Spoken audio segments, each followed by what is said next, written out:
You believe in Jesus? Yes, I do. Well, you're going to meet him.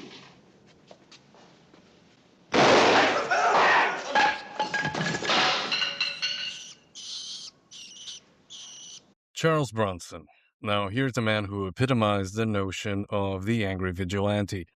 This urban Avenger version of Bronson became so dominant that for many viewers, it's the only version they ever think about. But that image is actually the end of the story, not the beginning. The actor's rise wasn't straightforward, and it definitely wasn't glamorous. He spent years in supporting roles and ensemble casts, building a reputation as a reliable physical presence rather than a traditional leading man. You see it in films like The Magnificent Seven, where he's sharing the screen with the likes of Steve McQueen, Yul Brynner, and James Coburn, or The Dirty Dozen, where he's part of a larger machine, valued for toughness and credibility, more than star power. In fact, for a long time, he was more of a face than a name. Where things really changed was in Europe. Much like Clint Eastwood, Bronson became a much bigger deal overseas before he was fully embraced as a leading man in the United States. European audiences responded to something in him that Hollywood hadn't quite figured out how to market yet. That shift crystallized with Sergio Leone's Once Upon a Time in the West.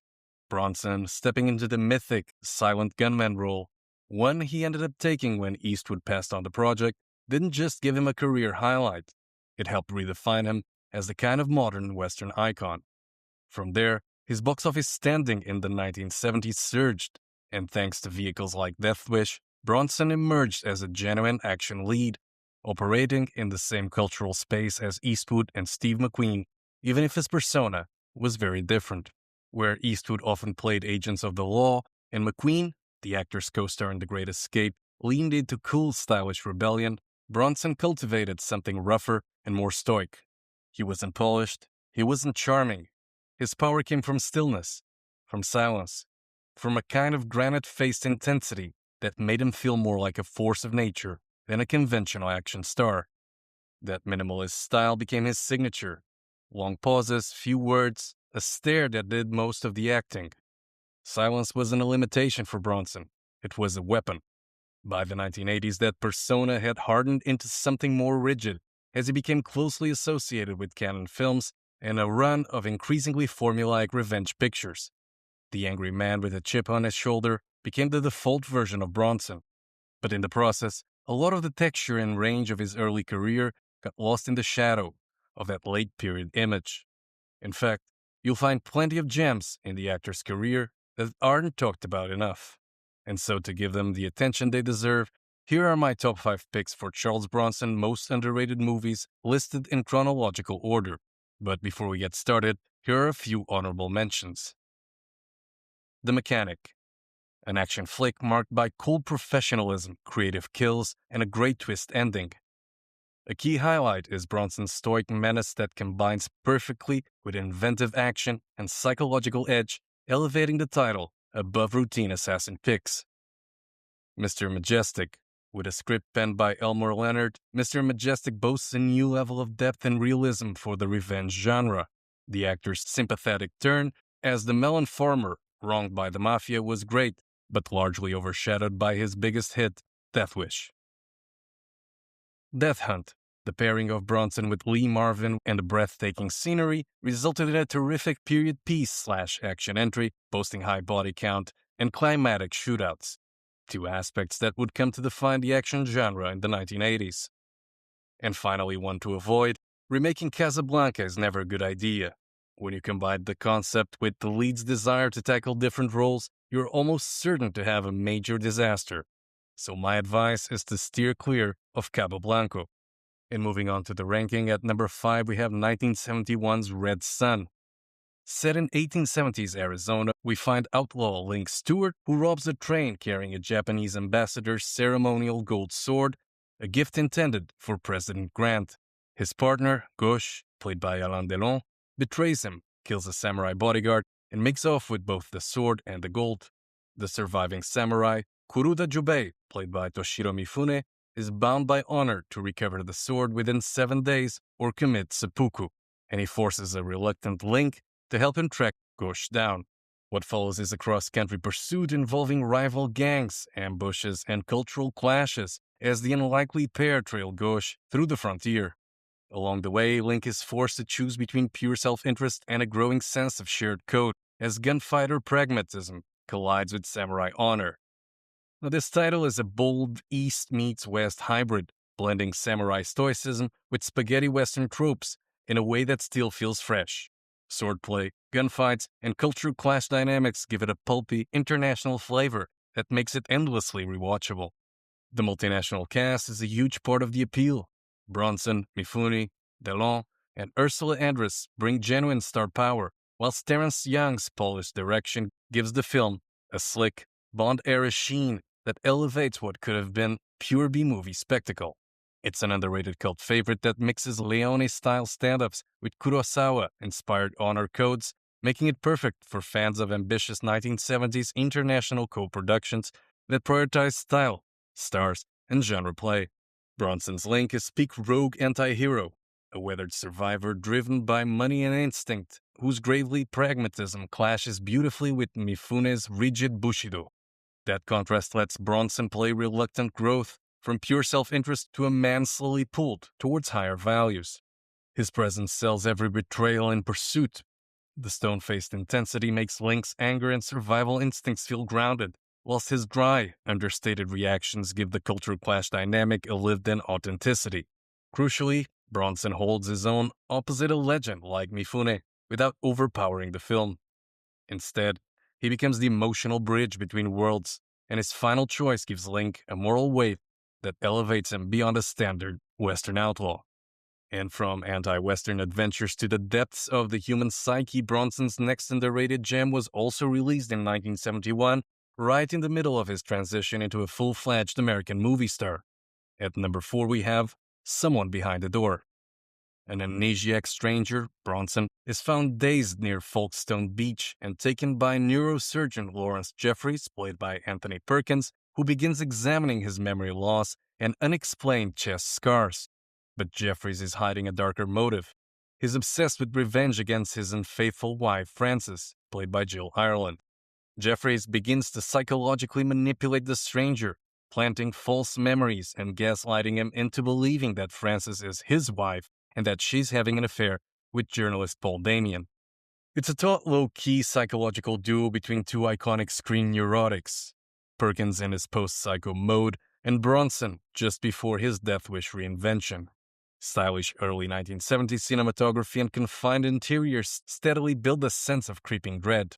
The premise delivers a perversely Hitchcockian kind of suspense.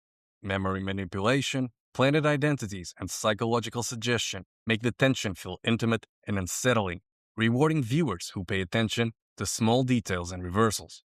It's also become a cult favorite for fans of the Euro thriller genre and against typecasting. At under 100 minutes, it's a lean, disturbing watch that lingers on themes of guilt, control, and moral corruption. Against his tough guy grain, Bronson leans heavily into vulnerability. He plays confusion and disorientation with restraint, letting wide-eyed uncertainty slowly curdle into tormented fury. His stillness does much of the work, making the emotional shifts feel internal and unsettling. His physicality sells the psychological act. Clenched fists during the gaslighting scenes, hollowed-out stares as false memories take hold. It's one of his most convincing dramatic turns, showing range beyond the stoic Avenger persona. The real-life Bronson-Jill Ireland relationship adds an extra layer of tension. His anger feels personal, and he anchors the film's moral grayness as a man manipulated into becoming both victim and predator.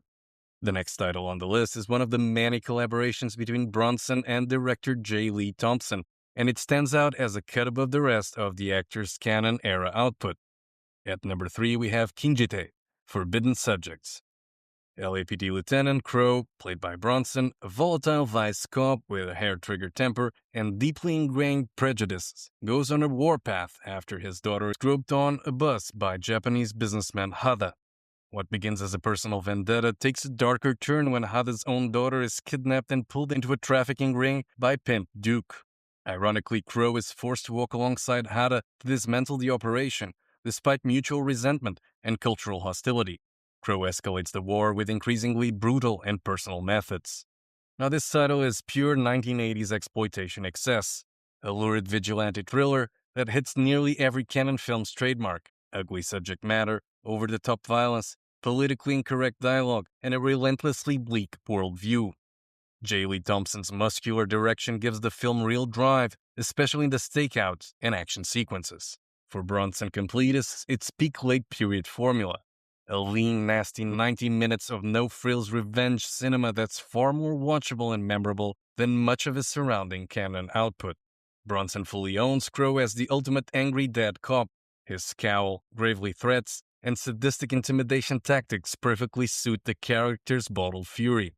Moments like forcing Duke to swallow his own Rolex feel tailor-made for Bronson's late career persona.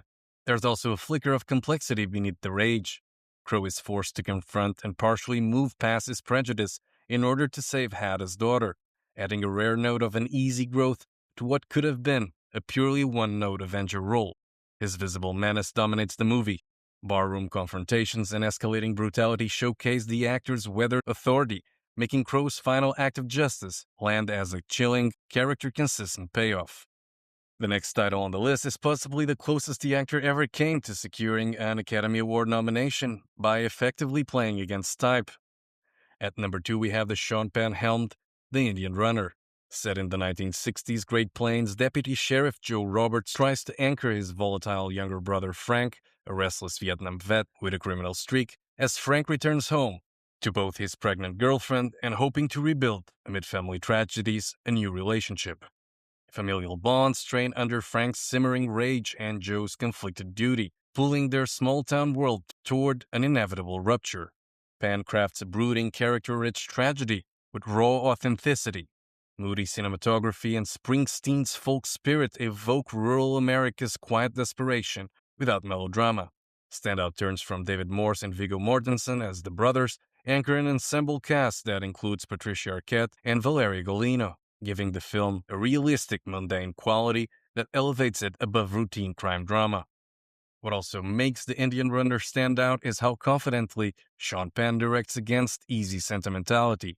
He resists turning the story into a conventional redemption arc or crime thriller, instead of letting scenes linger in discomfort, silence, and emotional dead ends. That restraint gives the film a raw, almost European art house sensibility, which is part of why it's been overshadowed, but also why it feels so emotionally honest on a rewatch.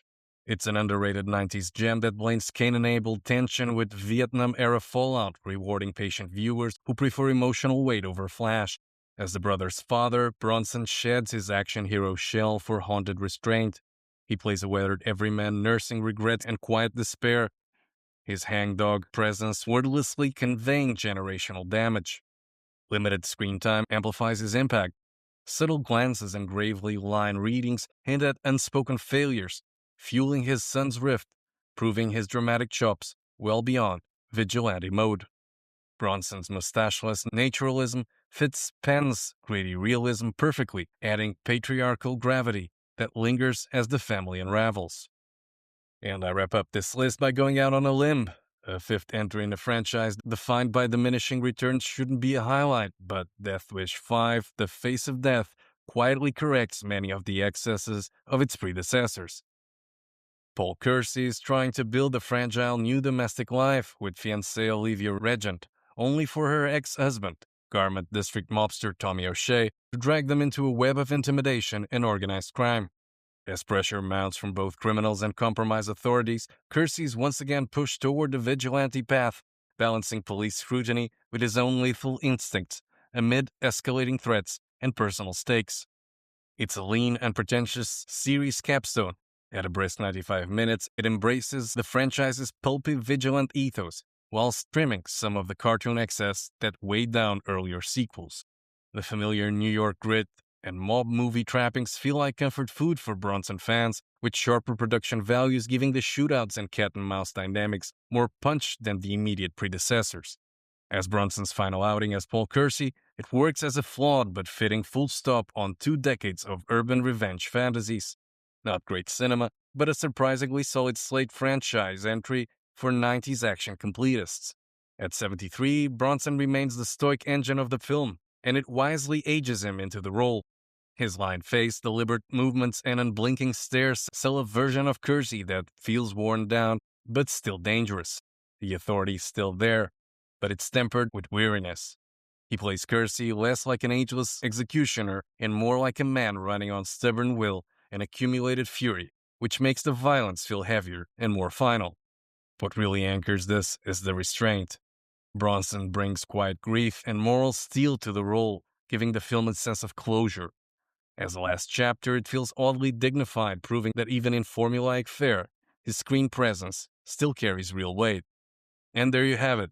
5 titles that explore the depth of what many call the one-trick pony and show how Charles Bronson came to define the archetype of the modern-day action film hero.